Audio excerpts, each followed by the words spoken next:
Usually, nuns are the holiest and purest in the Catholic Church, but harbored the most astonishing and disgusting secrets. Beyond the convent walls, a world of intrigue and revulsion awaits, offering a glimpse into the untold chapters of these enigmatic women. In this video, we bring you the most disgusting secrets lives of nuns in history. Some of the sexual acts they have with priests and parishioners are coerced, while others are voluntary. A priest or nun's vow of celibacy is one of the greatest sacrifices they can make for the Church. Christ is the husband of the nuns.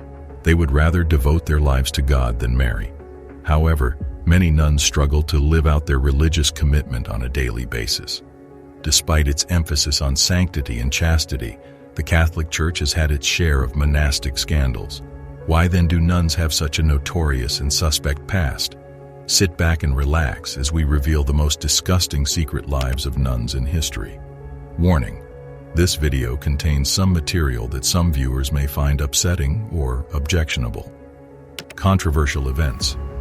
Occasionally, scandalous affairs have occurred within the purportedly holy confines of the monastery. Chastity-vowing nuns often engage in sexual misconduct, sometimes with priests and sometimes with other nuns.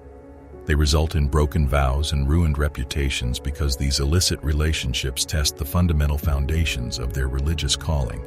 History is littered with examples of scandalous relationships taking place within convents. Some lonely nuns who longed for human contact developed close relationships with the priests who frequently visited their convents. These illicit pairings resulted in shady encounters, unplanned babies, and more. Scandal and humiliation spread far and wide after such events, hurting not only the people involved, but the entire religious community. Viewer discretion is advised for the nuns in Rome due to distressing or otherwise offensive content. Sometimes involving as many as 3 people, sexual initiation ceremonies were performed on the Sant'Ambrogio della Massimo Nuns of Rome. Even when the conference's creator, Maria Agnes Ferrario, was let go, other nuns stepped up to run it. By the 1850s, Maria Luisa, the mistress of novices, had fabricated letters purportedly from the Virgin Mary, enforced lewd trysts between herself and the nuns, and threatened anybody who questioned her authority. In his research on the nuns of Sant'Ambrogio, scholar Hubert Wolff uncovered decades-old illegal realities that had been concealed in the Vatican archives. The extent to which these nuns went to conceal their crimes is even more astounding. Leader of the newbies, the abbess at the convent of Sant'Ambrogio Ferrario, where Ferrario had been the founder in the 1850s, was removed from her post because of the sisters' promotion of her as a false idol. Maria Luisa, who replaced Rao as mistress of the novices, arranged to see her charges at night. One of the nuns said that Maria Luisa would wrap herself about her and suggest that she lie with her legs raised. Moving her hands and making a noise she couldn't identify, she instructed me to get into a position where I could absorb her bodily fluids. Maria Luisa claims that these fluids have curative properties. The novices were instructed to lie on their bellies, face to her, as part of the initiation ritual. The novices' mistress, Maria Luisa, wasn't just cheating on them with the other nuns. The Jesuit confessor at the convent where she was having an affair was another man. When asked about their late-night get-togethers, they said they were only talking to God, and nobody should worry. Maria Luisa's plan to put the confessor to sleep with fake letters from the Blessed Virgin Mary worked. Maria Luisa encouraged the novice Maria Francesca to write the holy letters because of her beautiful handwriting. The confessor, who had previously jumped into bed with Maria Lucia, was soon joined by the rest of the nuns in obeying the sanctified rules. Tell all your secrets. The convent's namesake, Maria Agnes Ferrario, was embroiled in several scandals at the turn of the 19th century. Ferrario was a trusted advisor to Pope Leo Valten's spiritual life until her scandals surfaced. In addition to having an affair with her confessor, Ferrario also had a tryst with that person and another nun. She had 2 abortions after being artificially pregnant by church leaders. Incredibly, the Inquisition did not shut down Maria Agnes's convent after she lost her post as abbess in 1816. Instead, the illegal activity continued behind closed doors. One of the confessors at Sant'Ambrogio was keeping something from the others. He was hiding behind an alias. His true identity was that of Joseph Kluken, a famous theologian and counselor the Pope. During the Inquisition trial, the confessor admitted having multiple sexual encounters with Maria Lucia. The nun Cleuchen began an affair with in 1848. Cleuchen tried to defend himself by saying that their relationship was purely spiritual and not sexual. Cleuchen was dismissed from his post as a confessor hearing officer and sentenced to 2 years in a Jesuit house after he admitted his guilt to the Inquisition. First sexual experience. Maria Lucia instituted a number of radical reforms, including allowing sexual initiation for novice nuns. At the climax, Maria Lucia told the nuns that they might enjoy the blessings contained in her body fluids.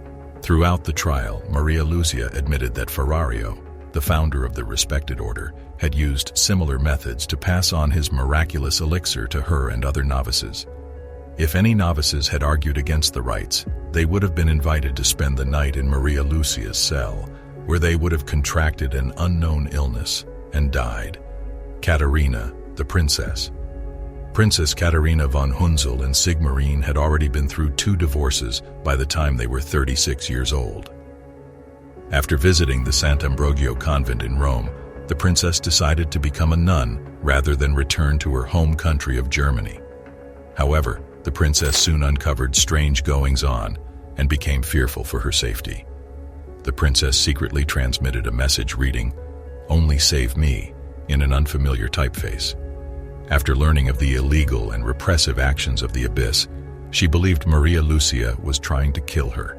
During her Inquisition trial, Maria Luisa faced charges of murder, adoration of a false saint, and homosexual affairs. But one crime she committed during the course of her trial stood out from the rest. Allegedly, Maria Lucia took part in an erotic ceremony that was billed as a Jesuit blessing, according to testimony from witnesses.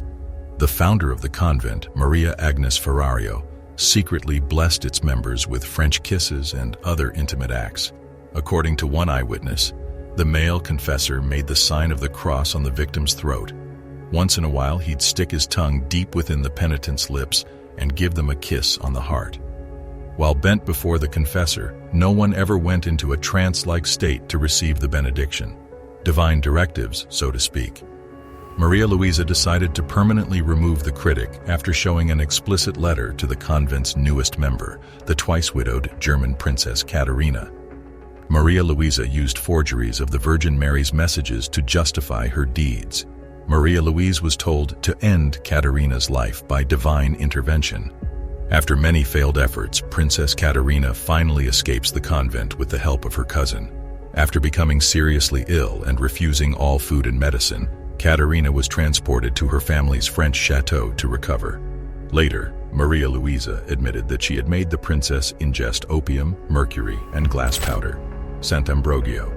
Sant'Ambrogio was a relatively new monastery when it began its cover-ups. A nun in her early 30s founded the organization in 1806. Sister Maria Agnes Ferrario was notorious for always appearing in public with an iron mask bearing more than 50 sharpened nails. The creator may have claimed to be a living saint, but she actually caused her own stigmata. Ferrario was again put on trial by the Inquisition in 1816 and declared guilty. Her confessor was accused of helping her seem to be holy. The Inquisition may have been looking for an excuse to shut down Ferrario's convent, even though it stayed open for the remainder of her life. The rest of Ferrario's life was spent in exile. For more than a century, nobody knew what had happened in that convent. The secrets of Sant'Ambrogio have remained hidden even after an Inquisition trial. As we delve deeper into these abyssal adventures, we shift focus to the more disturbing facts of the nuns' past. Thrilling, right?